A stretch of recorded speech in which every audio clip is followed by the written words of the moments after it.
Hey, hi, it's Laura at Hyperstamper, and today's junk journal is this beautiful 54-year-old edition of Through Fairy Halls in the My Book House series. I've done a few of these before. They're hard to come by, but I got my hands on this one and I'm just thrilled. So I turned this into a fairy-themed junk journal. And like all the ones I've done in the past, it is full of authentic antique and vintage ephemera, and almost everything in here is fairy themed. It's really, really cool. It takes me a long time to save enough authentic ephemera that's fairy themed to do one, but I'm ready now. And this is a really cool piece of a vintage necklace, which I love, and the colors match the wings here of the fairy. And look at these children in here. It's just beautiful.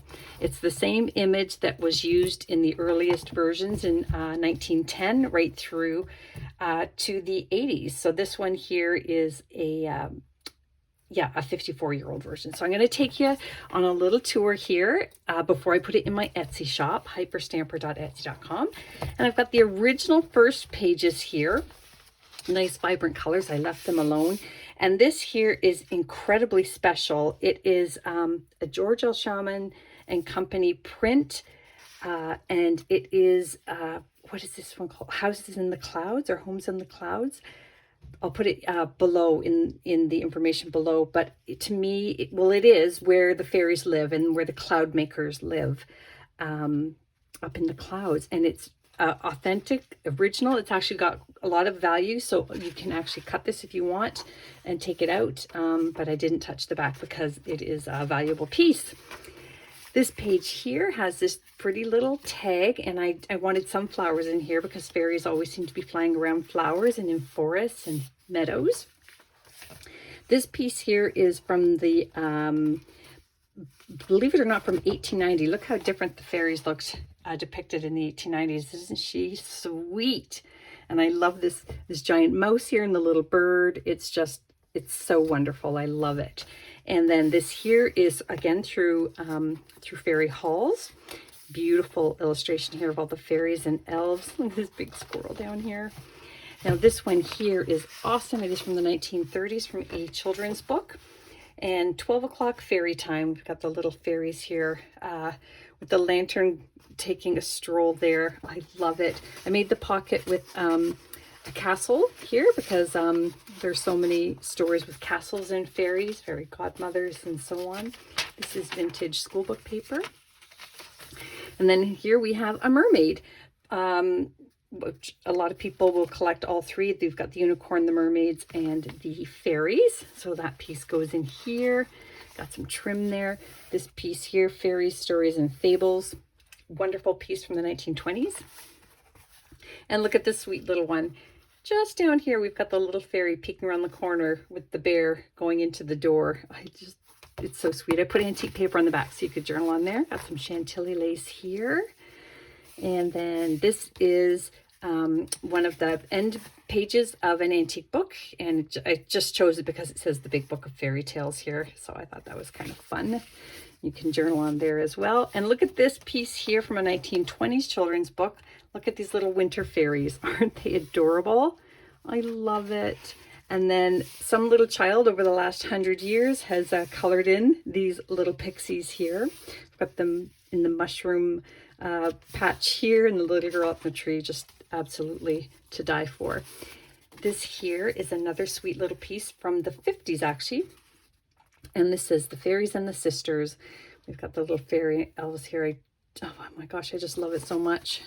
And then this page is from the 1890s. It says down here, from Perry's Journal.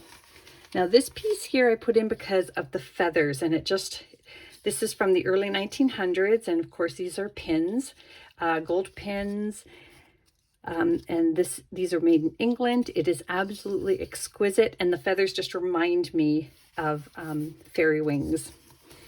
You'll see more feathers a little bit. This here is from the 30s. This here, an absolutely gorgeous illustration.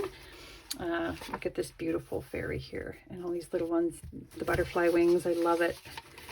Oh my gosh, and down here as well, another one. We've got more fairies here. This one is from the 1930s as well. Actually, sorry, this one's from the 1920s. And look at these little fairies. out. Love it. This piece here is from the 1947 Fashions Through the Ages book. And I pulled it because it has its unicorn up in the top corner here. And then this here is also from the 1940s. You got the little fairy here, Fairy of Toyland. And this piece here, I didn't do anything with this. I just tucked it in because it's got the elves and the brownies on it. And I just thought they were sweet and fairy themed. Now this here is a plate that is absolutely wonderful. Again, you can Google image this. It's a D. Burton illustration. And it says the Golden Elf's House. I love it. Look at the little cup of tea here. It's spectacular. Again, you could cut that out if you wanted. On the other side is a sweet little girl here with the fairies flying around her, and some child through the ages did some pencil marks around that. But it's brilliant. It's absolutely brilliant. I've been saving that one for years. And I'm finally ready to let it go. Just another little fairy image here from the 50s. Another one here. This one is those cute little fairies again here. Oh my gosh, they're so cute. And on the back as well. If you like fairies, this is quite the treasure, this book here. That's just part of the Fables and Fables and Fairy Tales book. And then of course I had to have some botanicals in here, especially the bluebells. And let's see here, this is not fairy themed, but I like it because it's in the forest. And as I was looking through here, I could see all kinds of things that I didn't normally see. Looks like there's a little house up here, there's a fella here. I just loved it, and I thought it was quite enchanting. This is a yellow finch bird feather from my backyard, and I'm not sure where I got that one from. But again, feathers and fairies go together. I pulled this page from 1920s because it says folklore, fables, and fairy tales. And I loved that about it. 1923, so over 100 years old. This here is a story about fairies here, Maisie and the Fairies. And then I put this here and I left it blank. I might stuff a little surprise in there. So whoever buys the journal, give me an idea of things you're interested in, and I will tuck something in there if I have it, which I most likely do in my collection. This is from 1904 here. That is an English castle. Again, I love to think that fairies and castles sometimes go together. This is the rest of the Maisie and the Fairies story. And this here is from the early 1900s from a literature page, and this is the Fairy Queen's story. A very famous story, and a beautiful illustration there, so that's quite special. Some vintage flip chart paper here, and then this here is also from the early 1900s, and you'll probably wonder why it's in my fairy book, but if you look closely you will see here another unicorn. They're really hard to find, antique unicorn anything, so this one is from a mythical world here, so I was very lucky to get that. Just some lavender that I pressed and put there. Here's another wonderful image here from Up One Pair of Stairs, and this particular image is from the 20s. And there we have Ariel's song, Ariel the Fairy, a famous fairy. This is another very famous story. This is from the 1930s, a woodsman's axe and the fairy in the water there. I love it so much. And just a lot of great journaling space here on the flip side of that previous page. And then look at this one with the little elf here and the mushrooms and the tree and the bees. I just love it so much. Put antique paper on the back for journaling there. And this one is I actually really love this illustration. Look at this fairy's beautiful long hair and her her curled toes. It's beautiful. Beautiful wings, and she's talking to this little boy, Teddy. I love it. It's very special to me. And another one of these 1800s marbled pages from a German book here. It's authentic, and I wanted there to be just something beautiful and swirly, and that also I just think fits with the enchantment of the book. This is from an 1800s book, the interior spine there, and I turned it into a belly band. We've got more elves here, and I love that this little poem here is about the moon. But look at this wonderful fairy page here.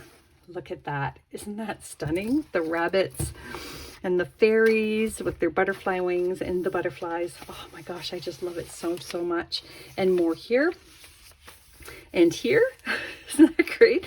Now this is not antique or vintage, so just being honest here, but I chose it because it's handmade paper infused with these beautiful sprigs here, and I just thought that was fitting. Here is a vintage music sheet of a song called The Fairy. And another fairy down here. There's so many. Oh my gosh, wow. Another fairy story down here from the 20s. This one is also from the 1920s, The Fairy Who Bobbed Her Hair. It's a really sweet story. And look at over here, the little fairies pointing at the girl who bobbed her hair, or the fairy who did. And then we have another one here, The Fairy Who Judged Her Neighbor. So we've got some fairies up here, another one down here. Really, really cool. And then I chose this, just again with the bird theme, things that fly, fairies and birds. And that's from a vintage 50-year-old Birds of North America book. And then just tucked in here, it's not a fairy, but it is Sleeping Beauty, and just the whole enchantment theme again. And this is from a over 100-year-old book called Lavender and Old Lace. And to end it off, there's a little tiny fairy here on a mushroom from an antique book.